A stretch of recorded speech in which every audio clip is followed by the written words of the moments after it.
promise you, no banthas were harmed during the making of this film. Hello and welcome back to another episode of Fumbling Through the Galaxy. I'm your host, Severus Snape.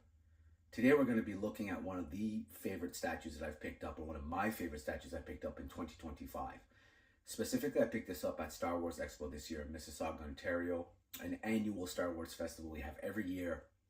It brings together all the Star Wars collectors as well as some of the characters, either prop masters, voice actors, or actual actors that were featured in Star Wars at some point. And we've been really blessed to have some of the original characters and some of the original actors, as well as some of the prop makers that have made Star Wars such a rich and diverse universe. So this year was no exception. Managed to score an incredible lot of statues. We've recently looked at the Rancor statue, which is easily one of my favorites I picked up in 2025. And this, I believe, once I open the box, will probably be right up there. Today we're going to be looking at the Gentle Giant Bantha with Tusken Raider. And I really think that this is going to hit it on all levels. One, because the Bantha is just one of the most recognizable creatures from Star Wars. And two, because Tusken Raiders have come so far from that original New Hope introduction all the way to the Book of Boba Fett, where we really got to explore a lot of that culture. And so, yeah, without further ado, let's get to the table. Let's have a look at this fantastic statue, and let's talk a little more about Banthas and maybe a little bit more about Tusken Raiders as well. All right, so here we are at the table, taking a look at this incredible Tusken Raider on Bantha. So as I said, this was a statue I picked up at Expo, Star Wars Expo here in Mississauga, Ontario. I mean, this is a rather large box, but you can really see just how really well sculpted and how good this figure looks. I'm really looking forward to seeing it out of box. I think this is going to be absolutely, firing on all cylinders. And let's take a look a little bit about what they say about the Bantha here. So, mounted on a large shaggy furred quadrupeds known as Banthas, raiding parties as Tusken Raiders would swiftly appear from the desert, riding in single file to conceal their numbers and then disappear back into the cover of the dunes. The Tusken Raiders were considered a vicious and barbaric race by most of the galactic populace. The highly detailed statue, based on the original Lucasfilm costume and props, was sculpted and painted by Gentle Giant Limited. We hope you enjoy.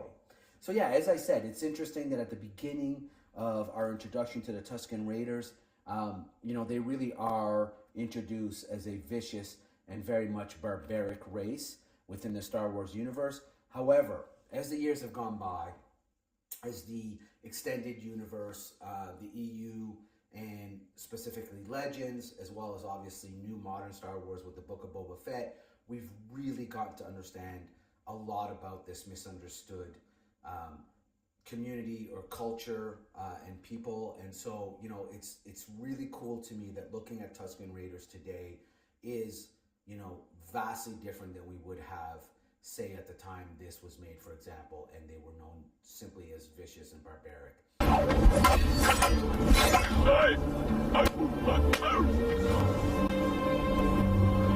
So we're going to take them out of box. We'll talk a little more about Tuskens as well as Banthas. Okay, so as always, you get your certificate of authenticity. What's really cool about this is a really low number. As I said, this was really exciting for me. Quite a rare statue. This is 298 of only 600 made. So yeah, this is probably the lowest run that I've ever purchased. So 600 worldwide. Cannot wait to look at it. Let's get to it. Okay, so here we are with the statue out of box. As you can see, the level of detail and texturizing is incredible, from the fur to the horns, as well as this Tusken Raider himself or herself or himself or itself. I mean, this is just a really great looking statue. And, who and what are Tusken Raiders? Well, Tusken Raiders, of course, referred to as well as Sand People, or simply Tuskens, were, a nomadic sentient species indigenous to the desert planet of Tatooine. They often, obviously, attacked and were hostile to local settlers. Tusken children specifically were called Ulia, and the name of Tusken was actually acquired much later due to a period of concerted attacks on a settlement called Fort Tusken, around 8 decades before 19 BBY. So, often referred to as Sand People, the Tusken Raiders were obviously skilled warriors and a nomadic tribe of Sand People known again on the planet of Tatooine. So that's a little bit about the story of Tuskens. You really got to explore them a lot more in the Book of Boba Fett, which I thought was a great opportunity. For those also who are into the Legends or the EU, there was a great book called Kenobi where we discover the period where Ben first arrives on Tatooine, and there's a great storyline there with the Tusken Raiders, as well as how one of the people actually becomes a Tusken Raider. So I thought that was really cool. So if you're into the literature, check that book out. If you're into the TV shows, then I strongly suggest you check out Book of Boba Fett for the exploration of the Tusken people. Now, I know Book of Boba Fett is not everybody's cup of tea, but there were some real highlights in that show, as well as lowlights. But the highlights for me certainly are the Tuskens and the way they got explored. So as you can see here, I mean, even from the saddle to the pouches on the side that were carrying, whatever goods that they or whatever they had foraged for that day. The level of detail in the statue is absolutely phenomenal. This just looks really, really great, as well as the Tusken warrior herself. We'll take a closer look at him. So here we have a closer look at the Tusken Raider on top of the Bantha. Quickly on the Banthas, it's important to note that they were a species of large hairy mammals, obviously with sharp spiraling horns. They inhabited the desert planet of Tatooine, although they were actually bred across many worlds across the galaxy.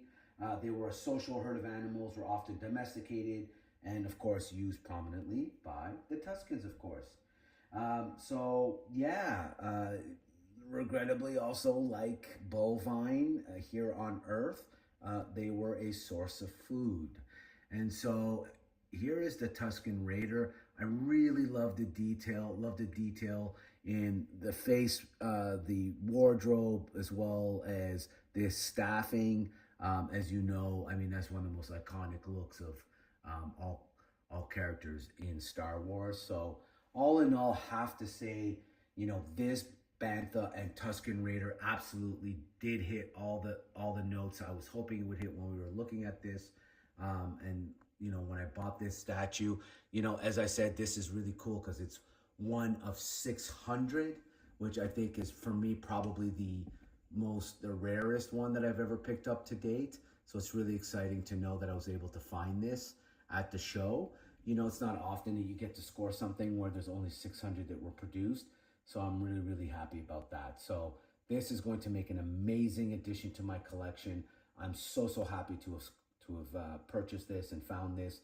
And anybody who comes across this, if you're a fan, of course, of anything to do with Star Wars, the OG, if you're a fan of the Tuskens, if you're a fan of Banthas, or if you're just a fan of really greatly sculpted statues, this is absolutely a must-have for your collection. So there you have it. Tell me, did you enjoy the Tuskens as they were represented in the Book of Boba Fett? Are you a fan, of course, of this statue? Would you like to see them do more of these kind of indigenous characters that were unique to Star Wars? What would you like to see? As always, like, share, subscribe. And until the next one, may the Force be with you always.